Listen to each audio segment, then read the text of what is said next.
I welcome everyone to our workshop today, the Evaluation Job Search. Today's event is sponsored by American University's Measurement and Evaluation Program and the American Evaluation Association's Graduate, Student, and New Evaluator Topical Interest Group. At American University, we are committed to pursuing inclusive excellence.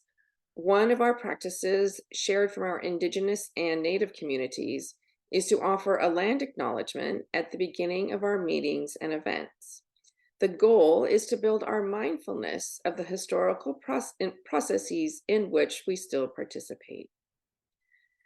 American University is founded on the unceded land of the Nacotchtank, Anacostan, and Piscataway peoples. I ask you to join me in acknowledging these communities, their elders, both past and present, as well as future generations. American University also acknowledges that it was founded on exclusions and erasures of many Indigenous peoples, including those on whose land this institution is located. With this acknowledgement, we commit to working to dismantle the ongoing legacies of settler colonialism. Those of you who attend our events know that we always start with a land acknowledgement. I would ask you today to take this a step further and do some research on the land where you are sitting. If you don't know the history of the land, we will put in the chat a couple of links that you can use to do some research yourself. As we get started today, I want to introduce you to the team overseeing today's workshop. We have Maggie MG. She's a student in our Masters of Measurement and Evaluation program. And we have Selena Lilly, who is the moderator from the Graduate Student and New Evaluator TIG. I will pass it away to Maggie. Thank you. Thanks so much. So before we get started today, I'd like to hear where you're joining us from. So if you'd like, if you could write in the chat where you're joining us from, and I'm happy to read it out.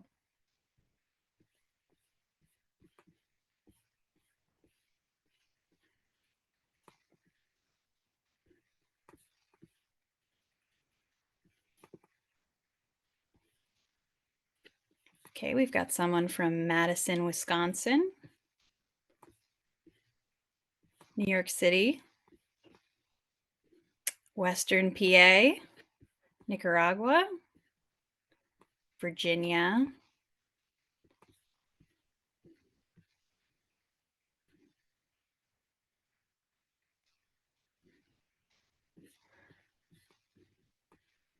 all right, so it looks like a lot of different places. Nice. So I'm glad to see we're all coming in from all over. So our panel today has several speakers who are all students or alumni of our measurement and evaluation program. Dennis, Shelley, Jess, Madison, and Miguel are our speakers today. And they will give us their thoughts on the evaluation job search. If you have any questions throughout this webinar, please put them either in the chat or in the QA section, and we will be sure to answer your questions. So let's just get right into it.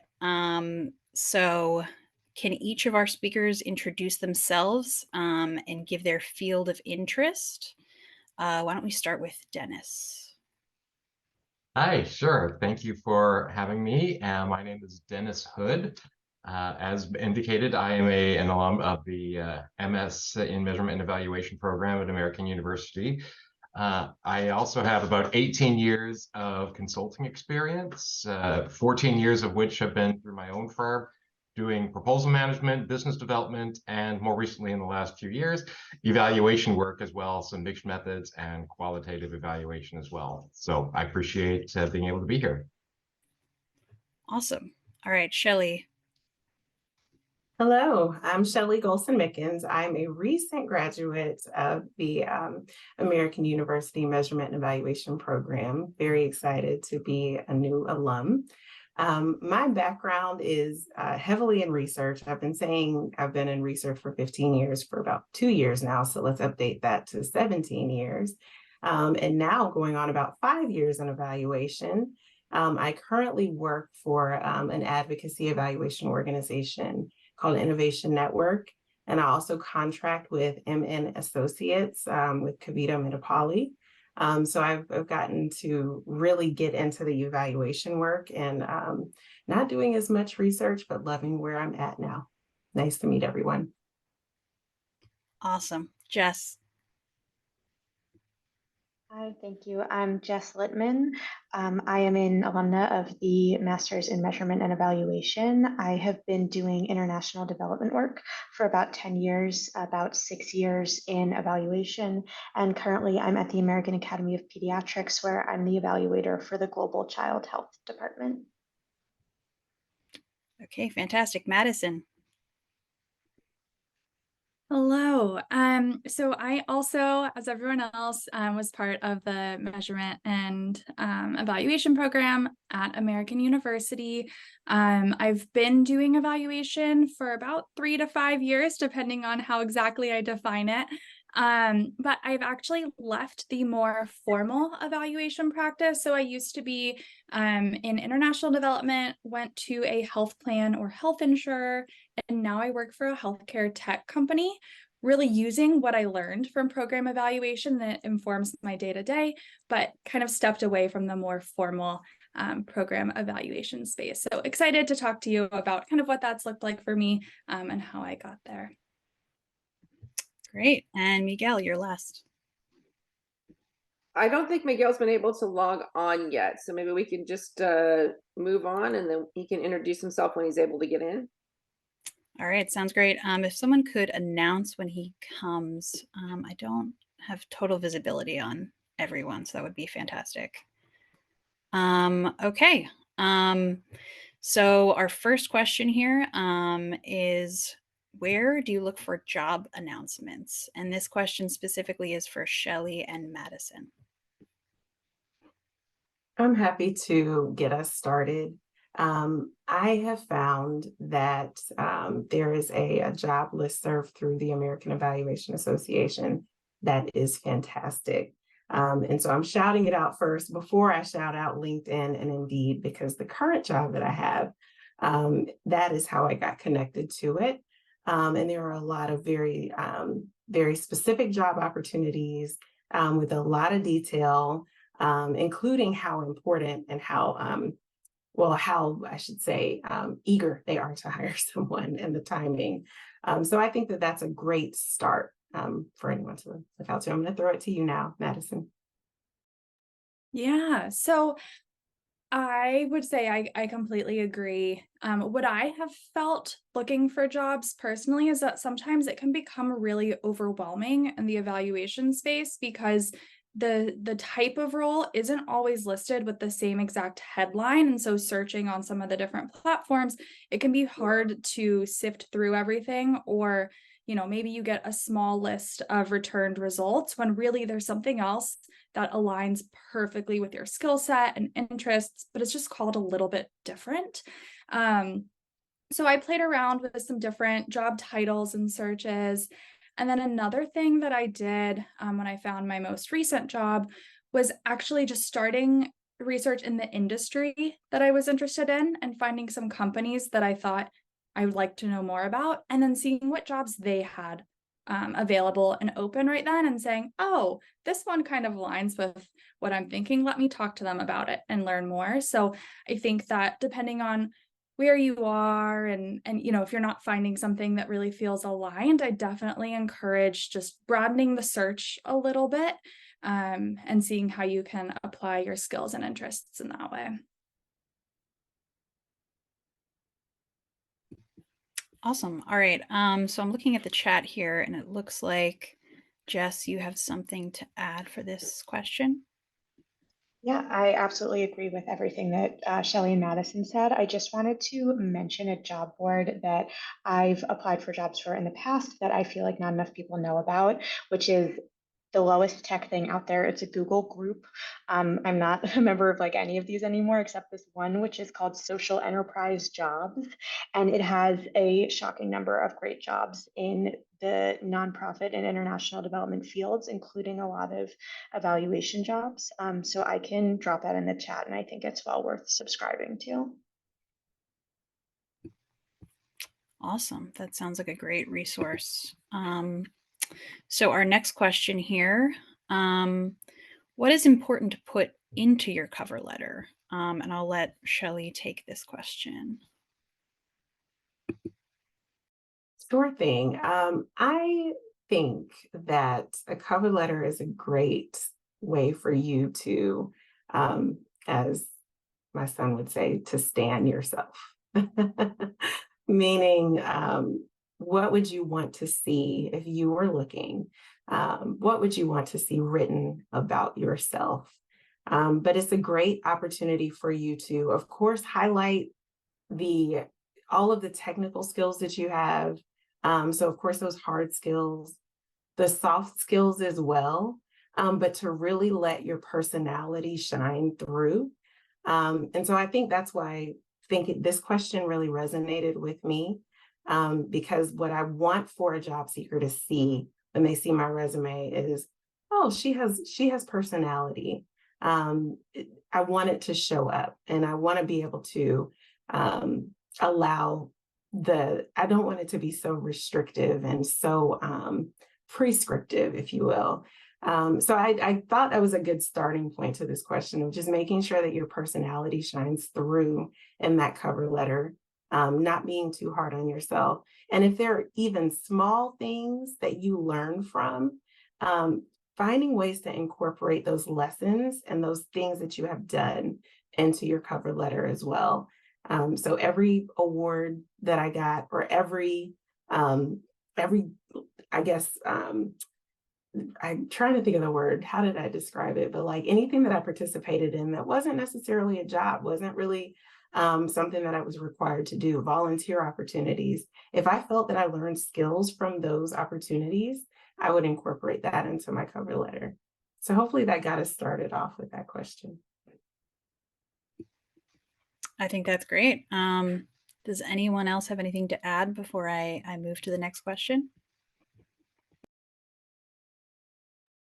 I have a strategy I use for cover letters where I think a very common piece of advice is like use the words from the job description and respond to the things that are in the job description. And that can be very overwhelming when there are like 10, 15 bullet points in the job description and you feel like you're just rewriting it and adding, yes, I can do this to each bullet point. So I try to group the bullet points by topics and then choose a way that I can speak to that topic and how I can fulfill that or how I've done that type of work in the past. So if there are several bullet points around, say, project management, I can talk about my project management and then pull keywords from more than one of the bullet points, but in just a couple sentences of text in the cover letter.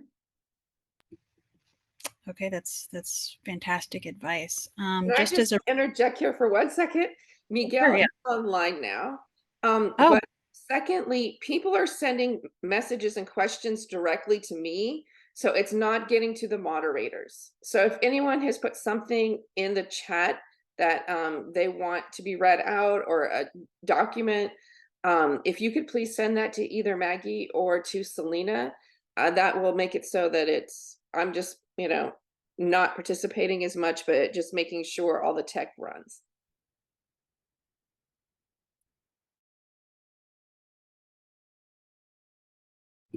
Okay, that's good to know. Miguel, do you want to introduce yourself before we move on to the next question?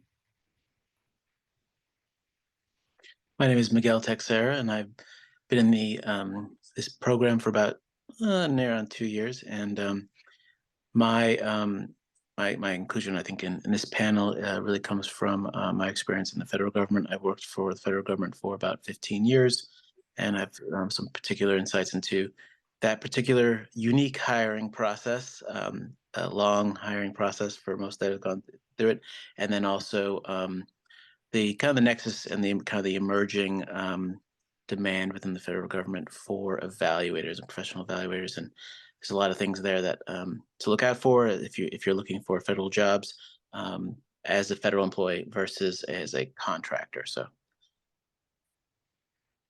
All right, thank you so much. Before I move to the next question, I've gotten a couple direct message questions here. The first one is, can Shelley and others drop links to those resources that they spoke about in the chat? The second question I have here, is there a suggested length for cover letters when it is not specified? So anyone can take that one. I will say my rule of thumb is to try to keep it at a page or less. And I think that's ideal.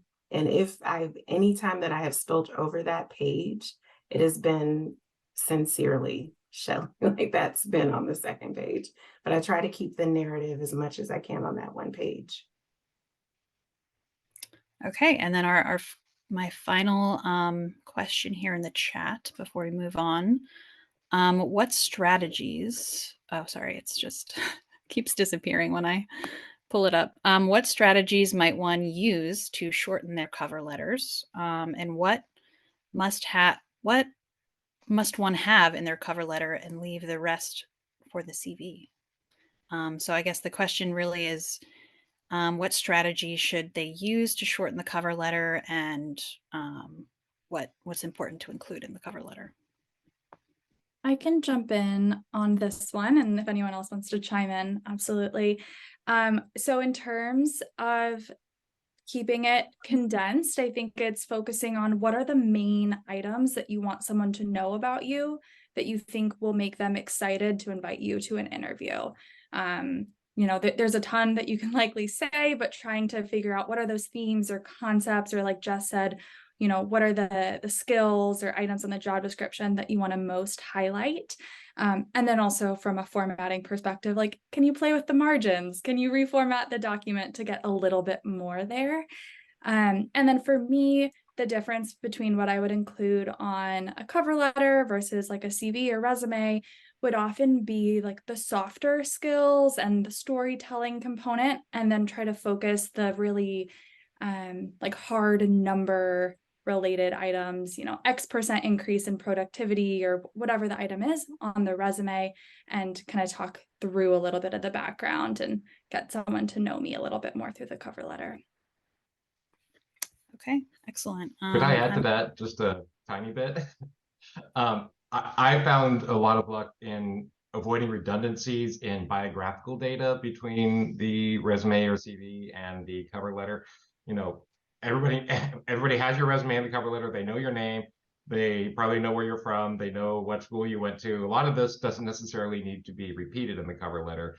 Piggybacking off what everybody else has said, this is for, adding those value added items that are really going to make you shine that wouldn't necessarily come across in the resume. So, it's basically a second tool to add additional things that aren't necessarily going to come through in a resume that is more factual and straightforward. So those are some thoughts. Great. Let me see. Selena, do you have any questions that were sent to you? Yeah, so I have a question here. How do you make your personality shine through? I would appreciate to know how the process works and what kind of personality works best. I can Ooh. offer something here. I think in my most recent job search, I tried to reduce the formality of my cover letters a little bit. You still need a cover letter to basically be formal, but I will say things like, I saw this job post on LinkedIn and I was so excited because this is exactly what I've been looking for. That language I'm not 100% comfortable with. It feels a little informal to me, but it shows my passion more for the work. And so I think trying to find that line between being really formal and letting your personality shine through is important. I think when you're applying and interviewing, you can think about, how am I going to present myself, not just in these interviews when you're trying to present the sort of perfect persona, but like every day when I go to this job, I'm going to be trying to present professionally, but I'm going to have to be myself. What does that look like? And can you bring that to the application process rather than trying to be completely perfect the entire time? I Okay. agree completely. I was just going to add to that. I'm sorry, Maggie. I was just adding to that. I agree completely with what Jess said. And a lot of times, whenever you add in those words like passionate, I've said that, or I've said like what really, really, really inspires me. I've included that language. Sometimes, and this is based on comfort too, I'll even talk about how my identity has led to me being inspired by, and I see that like in whatever it is inspired by dot dot dot. And whenever you get to the interview, I have had, in my case, I've had people to say, that really stood out to me. So just not holding yourself back, and not being too, like Jess said, not being too formal is really important. Okay. I think we should go back to our questions. We'll revisit the chat in a moment. Just a reminder, please, if you can, send your questions to everyone in the chat, so we'll have better visibility. So our next question is, how long should my resume be? And this question is for Dr. Peters. I actually had asked Maggie to bring up this question largely because there is an article which I believe somebody posted in the chat.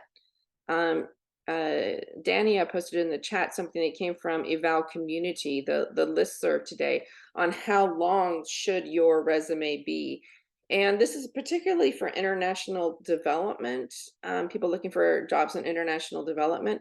But I think that it is also useful for those in other evaluation functional areas.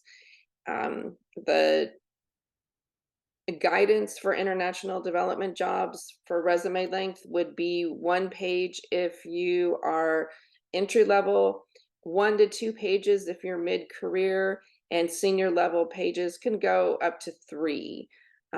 So depending on the job, 3 might be a little long, but I think that the guidance that we used to give a few years ago of just 1 page, regardless of your length of experience, perhaps is a little bit outdated.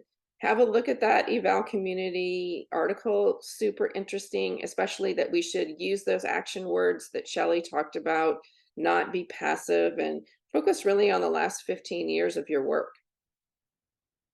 Thanks. Awesome. Does anyone have anything else to add? I would add that I think resume length has a cultural aspect to it. So, since this is about international development specifically, I would highlight that I found that Americans care the most about your resume being 1 page, or as short as possible. So, if you can, I would try to find out who the hiring manager is for your role if it's an international role. And if your hiring manager is American, keep it really short. If they're not, then I would look into what the norms are where your hiring manager is from or in the locality that they represent or where most of the candidates are coming from. I know when I was hiring for positions in East Africa, I had always been taught that resumes had to be a page. And when I was recruiting, all of them were longer than a page. So I had to let go of that as a qualification. And so then I was actually reading all the 6 page resumes people were sending me. And if you have the chance to put more, you can benefit from that. So it's good to know what the person you're applying to is going to be expecting. Awesome. Selena, do you want to read 1 or 2 questions from the chat? Sure. So we have kind of a related question. How, if at all, have your experience skills from outside the US and attractive to your evaluation job in the US? For example, let's say if someone has studied and worked in Africa, is it worth mentioning the experiences in the job application?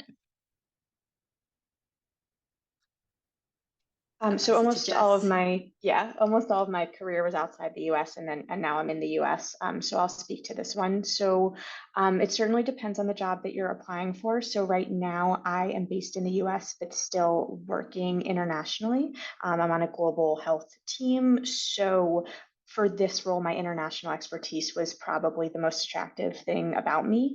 And it's something that I talked about a lot in the recruitment process, and something that I have leaned on a lot in the work that I'm doing. If you're just completely switching focus to a different country, then I don't think you necessarily need to emphasize your international expertise, but all of your experience adds up to who you are now and how you're going to do the job. And I definitely wouldn't not talk about that experience because it happened in a different country. I would frame it in what aspects of that experience are most relevant to the job you're applying for now. Um, and I think also working and living in a culture that's different from the culture where you grew up um, is something most people will see as character building, or that makes you gritty, or able to solve problems. And so no matter what job you're applying for, those are very attractive qualities. You can definitely talk about how your time abroad has contributed to your ability to conquer any challenge or things like that. Yeah, Jess, I will definitely echo that. My first evaluation roles were based in Tegucigalpa, Honduras, and that was something that I talked about a lot in my interviews when I was looking for a US based position. And I think that, when we talk also about being interesting as a candidate, sometimes those items, like, they would come up in conversation with phone screens or items, and I felt that being able to really talk fully about where my experience came from and what I was passionate about helped just, keep me as an interesting candidate along the way, and being able to show my true self, and, talking about how those different skills or experiences could be adapted and to the different role I was looking at. So definitely recommend sharing whatever you feel is relevant, and highlighting the parts that you feel can make the biggest connection to the role that you're looking at. Okay.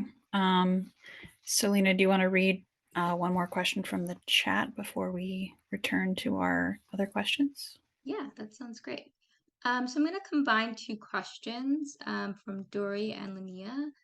So thinking about like your previous experiences, both within school and like your jobs now, what would you do differently to like prep, while you're in school?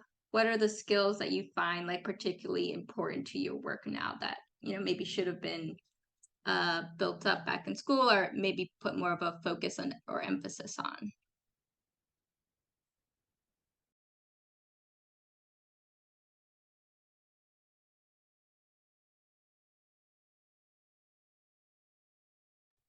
I don't know if things are different now, but when I was in school, we were expected to like use a variety of digital tools, applications to make presentations and conduct our work, but we weren't really officially taught any of them. So, for example, I learned Excel in my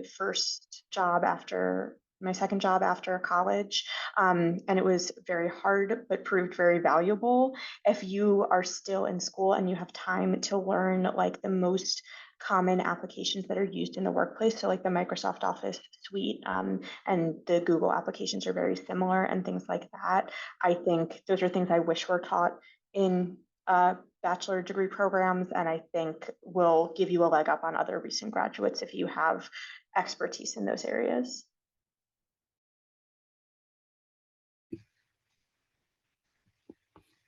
Okay, so we will move on to the next question, which is, how can you prepare for the interview? And this question is for both Dr. Peters and Madison. Madison, why don't you go first? Okay. And then Uh, maybe, Miguel, if you could jump in for the federal government interview and give some perspective, and then I'll wrap up if I have anything else to say. Perfect. So I think that my biggest recommendation to prepare is just to practice. There are so many courses and articles, and it feels like there are any number of places you can look for resources. And I had looked at many over the years, and I think what I've found is that there's no one perfect preparation method, but it's really the repetition of getting comfortable answering questions, knowing what you want to highlight going into the interview. And if you have someone that you can role play with a little bit and practice like that first couple of sentences in your introduction, I think that's great. But really just getting yourself to a point that you feel comfortable going in will help the interview feel that much more smooth. It's always going to be a little nerve-wracking, but getting to a point where you feel okay being a little nervous, but you know that you're still getting your main points across was really helpful for me.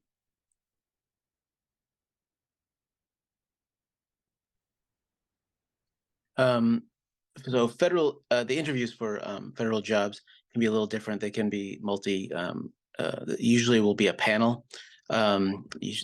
Two or three individuals, can be even up to the executive of the office that you're interviewing for. There may be multiple interviews, but one of the things that I would recommend strongly prior to the interview is really to research as much as possible. Number one, the office that particular job is in, and to really be able to at least demonstrate that they have an interest in the particular mission of that federal agency and the office that they're aligned to.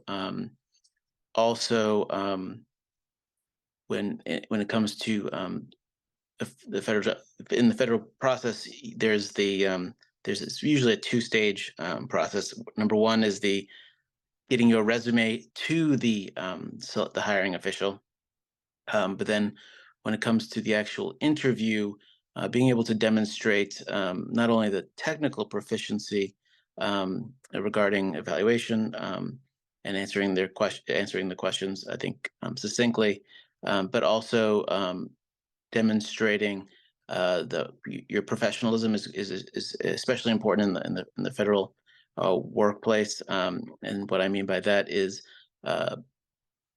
demonstrating that you have an ability to grow and kind of work within a bureaucracy, because that is and not necessarily be frustrated by kind of bureaucracy, because that's probably one of the bigger differences. The amount of control over what you can research and how you can research is going to be much more limited within the federal space. But being open to kind of conducting evaluations that may be a little bit outside of what your passion for is fine, and maybe even more of an emphasis on a passion for, say, the methodology or working within that particular system. And in terms of kind of more transparency, it's a lot of the questions may not even be developed by that office themselves. Those questions you may be assigned a question that has been vetted at multiple layers, and you are given the task to execute it to the best of your abilities. And I think that kind of a professionalism is in the federal space, and kind of demonstrating being able to work maybe a little bit outside of your comfort zone, but with tact and professionalism is going to be very attractive to federal agencies. And I can wrap it up. I would recommend looking at the job advertisement and the organization itself. There's so many different facets of evaluation, and the person that is doing the theory of change and the logic model might be different from the person that's collecting the qualitative data and analyzing it with in vivo or another piece of software, or the quant has the quant skills and is able to run analyses through SPSS or R. All of these are different skills that you would bring to that interview and demonstrate that you would have as part of it. So I would start and see, what is the job looking for? Are they looking for managing processes? Are they looking for developing evaluation statements of work? Um, because there's just so many different areas and different skill sets that people have, including those in leveraging technology for the use of evaluations.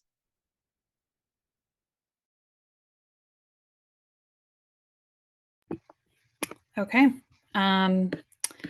Selena, do you want to ask a question from the chat? Yeah, so I had a follow-up question related to, folks are really curious about, are there other like programs or softwares that stick out to you on a resume? And I think there was another earlier question that also asked about quantitative skills. Are there particular skills that particularly stand out on a resume? I can say from my experience, my background being heavy research, I had a heavy stats background, lots and lots of quant. Now, I can't speak to you having to use those quant skills because it depends on where you go. I have yet to have to really use those quant skills, but every time it's always been something that's been attractive. Having the ability and skill set, so yes, I do think that the quant skills are very important to highlight, even if you're not sure whether or not you're going to actually have to use them. And if you're interested in using them, definitely ask that and see if you can look for and parse out in that job description whether or not that's something that you're going to have to use. And I think someone mentioned it, but adding in those quant technical like programs, SAS, SPSS, data, R, and then the data viz programs, Power BI, Tableau, the qualitative programs in Vivo, Deduce for nonprofits, especially because it's so much cheaper. And I'm going to add in Canva. So also something that shines, and being responsive to AI. So if you are able to or have the opportunity to kind of develop those AI skills in different ways, I think that's probably, this is me projecting into the now and then the future, but I anticipate that's going to look really good on your resume. I would also come back to what Dr. Peters said about all the jobs being so different. I think it can be overwhelming to feel like you need to be able to list so many softwares or so many skills on your resume, and you certainly don't want to list things that you're not truly proficient at. So I would encourage taking a look at job descriptions, even ones that you dismiss because you're not qualified, or ones that might be ideal for you in a few years, but you're not ready for yet. Start to just note down things that you see repeated in those job descriptions over and over and see where there's a plurality of a certain software being mentioned. And maybe that's one for you to focus on and be able to get onto your resume and just chip away at them one at a time as you build up your resume. But I agree with Shelley that if there's going to be one, it should be AI because it's coming for all of us. All right, with that optimistic note, I'm trying to be mindful of time here, so I'll move on to the next question, which is for Jess. Do you have any insight for those looking for evaluation work outside of the US? Yes, so I didn't go fully into my background, but most of my evaluation jobs have been in East Africa, and I just recently relocated to the US, which is where I'm from. So one of the things that I have faced in finding jobs and working outside the US, and especially I think as evaluators when we go to work abroad, it's often to countries that are lower resourced or developing countries or whatever you want to call them in comparison to the countries where we may have grown up or been educated.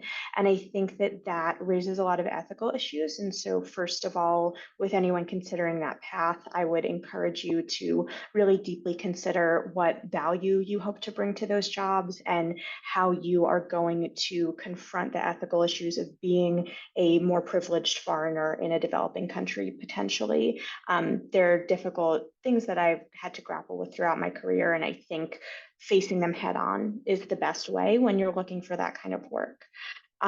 With that being said, as far as finding one of those jobs, I think having demonstrated experience abroad is really valuable, which is not what you want to hear if you don't have it, because it can be challenging to get.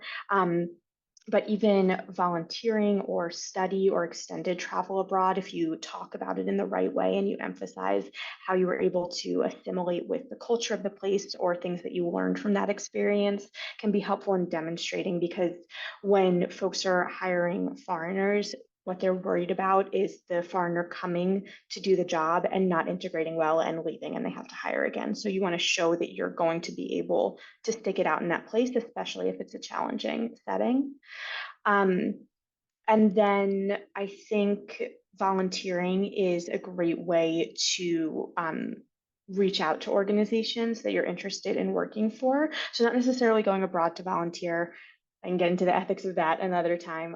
But if you have skills you can do remotely and you have the time, I got one job by getting rejected for it and then offering to do some volunteer work on the side. And I did that for a while and then eventually was hired for that job in East Africa. So if you have the time and you're genuinely passionate about the organization, that's one way to do it. And if they don't have volunteer opportunities listed online, you can try to just reach out to them and say, I love your mission. I have this skill. Is there something I can do for a couple of hours a week to help you?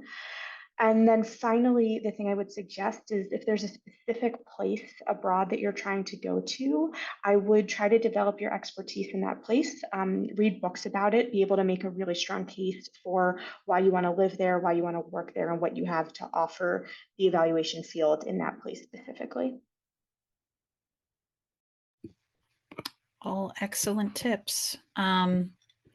Selena, do you want to ask one of the questions from the chat? It looks like one of them may have already been answered. Yeah, so there was an earlier question about whether folks have sought mentorship opportunities, and if so, how?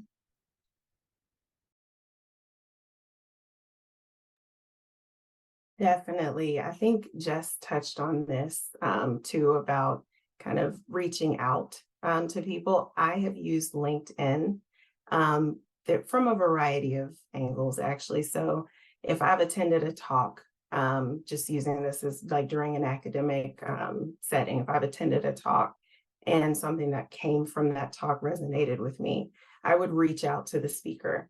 I'd email them or I'd reach out on LinkedIn.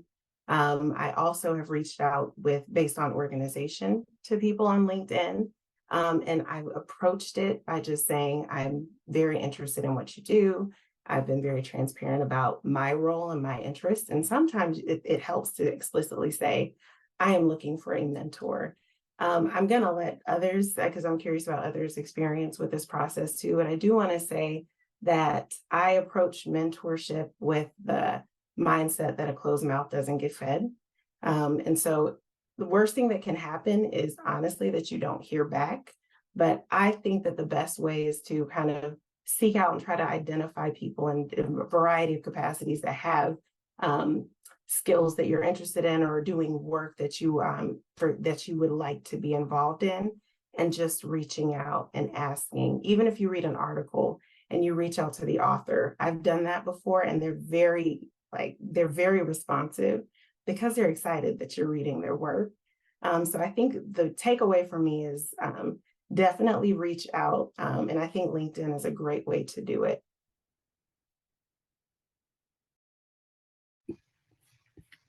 Okay. I'm going to move on to the next question, which is for Miguel. I think you may have touched on this slightly in one of your previous answers. Do you have any insight for those looking for evaluation work in the federal government? Certainly. So getting a job in the hardest part about a federal job is most likely just getting in. There are a number of there are a number of kind of roadblocks, especially for that you have to consider. Number one is federal jobs that are advertised to the public.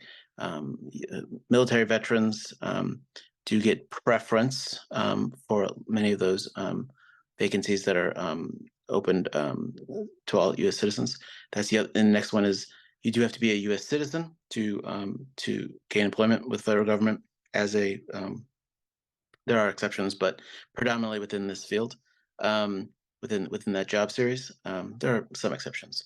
Um, the the next thing is what that means is when the primary source where jobs are advertised are on usajobs.gov, and it's a website that basically lists all of the current job opportunities within the federal government. There are a few other places more specific, but that is the main repository for those announcements. They do tend to close relatively quickly. A lot of them are open for just 5 days. So you do have to. So what my recommendation is to set up a profile, upload your resume, and basically be ready and have a series of searches which you can save that will give you alerts when jobs that fit your search criteria are opened. The next and it does take a while to put together that to create a profile and upload your resume and all the documentation that's needed. That's also the other thing is that when you do view a federal job listing, you do want to read it very carefully and make sure that you upload all the required documents. In this case, most likely, if you're a veteran, you want your D-214 loaded and ready to go. If you are if you also want to have your transcripts uploaded, you can upload non uh, unofficial transcripts. That's fine, but at the very least, you want to have that document there. And then the next thing is when you're actually looking for jobs, you want to be mindful of what you would actually qualify for um, in the federal space. So if you have a master's degree and you're just coming out of school, you generally want to be identifying jobs in the GS9 level. That's what someone with just a master's degree would qualify for. If you have 1 or 2 years experience, and a GS11 would be you probably qualify for. And then as you gain more experience, those higher grades. The GS system goes from GS1. I've never seen a GS1 all the way up to a GS15. GS15s are the highest grade within that series, and after that, it goes to executive level positions. When you are looking for in that GS9, 7 to 9 level, there's a couple of different programs or hiring authorities that that can help to parse out some of the opportunities. You want to be looking for listings that have the word pathways in it, and that's a job. Those are specifically tailored towards current students, and recent graduates at different levels. And then also there's also the Presidential Management Fellows Program, which is a separate program which you can look into. That is also for recent graduates from graduate school with a master's or PhDs or JDs. And then if you do have recent experience in the Peace Corps, that is another avenue. You can get basically direct hire on an accepted appointment through the Peace Corps as if you once you've completed the Peace Corps program. Those are different avenues into the federal government. And then also my recommendation, and when you're looking for a program, if you're looking for an evaluator position, right now, there is no such position as a program evaluator as in an OPM, Office of Personnel Management, job series. This makes it a little bit harder to search for. There's no magic number that you can put in terms of the job series that is just program evaluators, as opposed to something like a mathematical statistician, which has its own series and is very clear, or a budget analyst, or what have you. There are many series. So what you have to do is have to be a little bit circumspect in terms of looking at utilizing the term evaluator in your searches.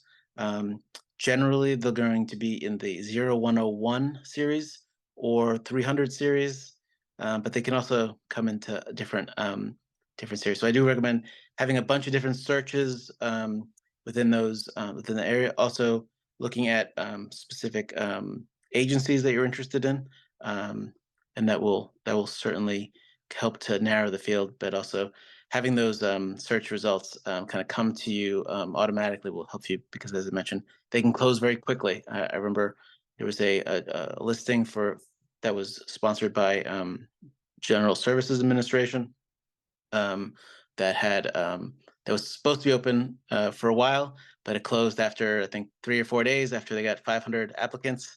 Um, and so you do have to be a little bit kind of on the ball and kind of ready to pounce when those opportunities come up. And in a recent look, and also look beyond kind of the premier federal agencies. You'd be surprised what is being done across the federal government in terms of program evaluation and where it's being done. Because, as I mentioned, General Services Administration might not seem like the most exciting place, but they do have they actually do a lot. And the other one would be Office of Management and Budget, which may seem a little bit dry, but it's actually a really exciting place for program evaluation, because they are leading the implementation of the Evidence Act, which is where a lot of the impetus for program evaluation is coming from. And also, you could also look at and so there's kind of looking beyond kind of the State Department, HHS, those agencies which do have a lot of program evaluation, but maybe looking at other agencies that have program that are looking to staff up. Okay. So Lena, I'm going to let you take some chat questions, because I think there's a decent number of follow-up questions. Yes, there are. So one question we have is, how long do you typically stay in an organization as a full-time employee? Is it more advantageous to move to different orgs or projects? Do you have time to take contracts as a full-time employee? And so this is open to everyone.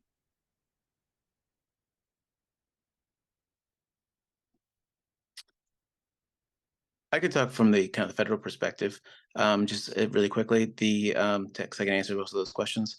When you're early in your career to the federal government, it's very common to kind of move around from different federal agencies, and that's generally not frowned upon. You usually stay about you could stay 2 years at one agency, and then move to another to kind of move up, and especially if it's for a promotion. That's very common. Regarding outside work in federal government, it's generally not. You have to get approval from your agency to do so, especially if it's in your field. So if it's just a side, if you're just kind of a part-time job to have some more money, especially in these days, certainly would be fine. But there is a process that you will have to go through. Okay, and Selena, I think there's a few questions that are specific follow-ups for federal jobs. So there's a question that states, for federal jobs, do salaries start at the lower end of the range for new hires? So that's a great question. So it's going to depend on your experience. So the salary will start for a GS7. It's in the $60,000 range. I think a little bit higher for the GS9. And also depends on where you're located. If the position is located in DC, it's going to be a little higher than, say, if it's going to be in Iowa. But there'll also be more jobs in DC. But they are located across country, and also there has been a push for more remote work. And I do know, especially within program evaluators, there is more opportunities than normal for coming from outside federal government into higher graded positions. So if you do have considerable experience, I would say it's more likely to get to qualify and be interviewed for a position at the GS 13, 14, or even 15 level if you have a lot of experience. conducting evaluations. The other area, especially if you are a contractor and you're working on federal contracts, that will also be an area where you have enough experience working within the federal space to qualify for those higher graded positions. Okay, and then Selena, do you want to share one more of the follow-up questions for the federal government before we move on?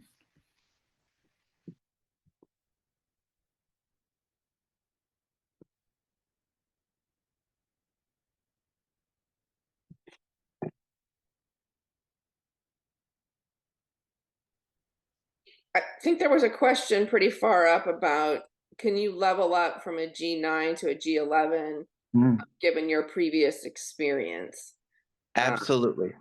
So generally what happens is that GS9 is for what you'd qualify in order to get into the position, but generally those would be quote unquote career ladder positions, and you would basically, given good performance, you'd be automatically or you would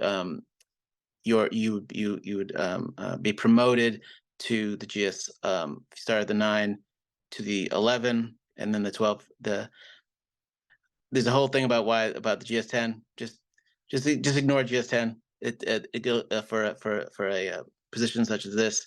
It would go from a GS9 to 11 to a 12, and maybe even a 13 without competition. Just depends on the position and how it's advertised. So you basically be able to look at the announcement that's on USA Jobs and just see what the career path is for. Some may top out at the 7 level, but that would be described, or sorry, at the 9 level or the 11 level, that would be described in the announcement.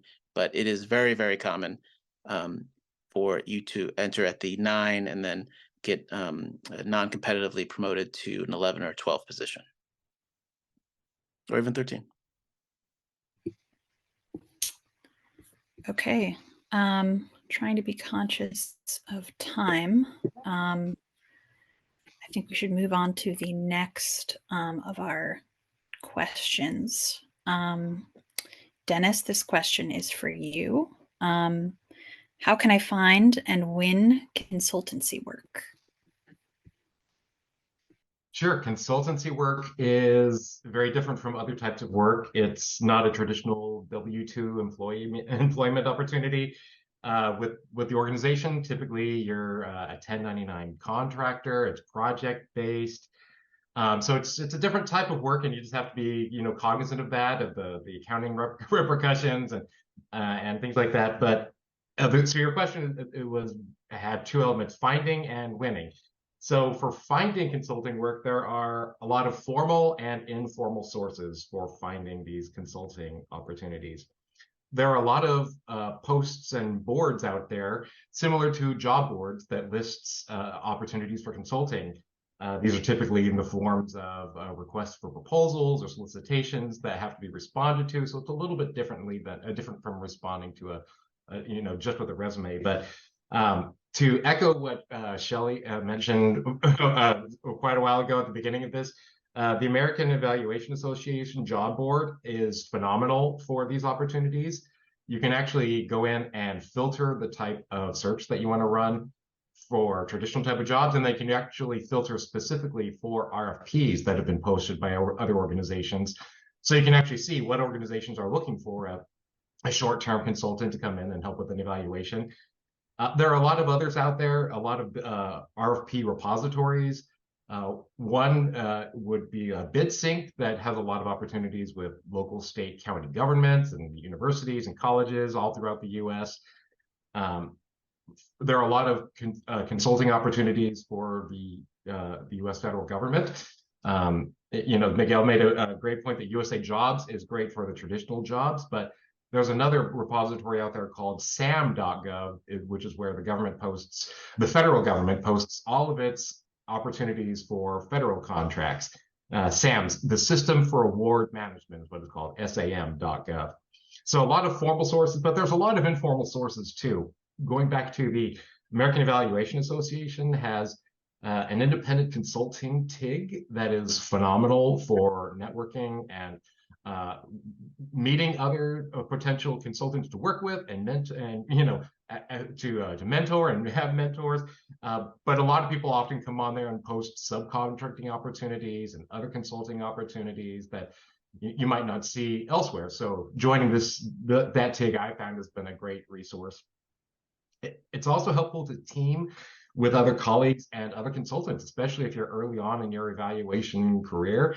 I've had great luck, teaming my business with other evaluation businesses, and receiving mentorship while also gaining experience in the evaluation world at the same time. For those of you on this presentation who might be part of the American University program, the MSCME program, or any other program, take advantage of that school network and the time that you have in school, especially if you have practicum courses where you're partnering with organizations to practice your skills. From my experience, some of those organizations can become some of your first clients and can lead to real consulting opportunities. So, there's a lot of formal and informal sources, but you also have to be ready to win the consulting work. You can't just say, "Oh, I'm ready for work." You have to be ready to win it. And part of that is have your marketing material ready. And this is going back to your resume or your CV that we've talked about before. In the consulting world, sometimes it goes a little bit beyond that. I think it's important to have a LinkedIn profile that people can refer to.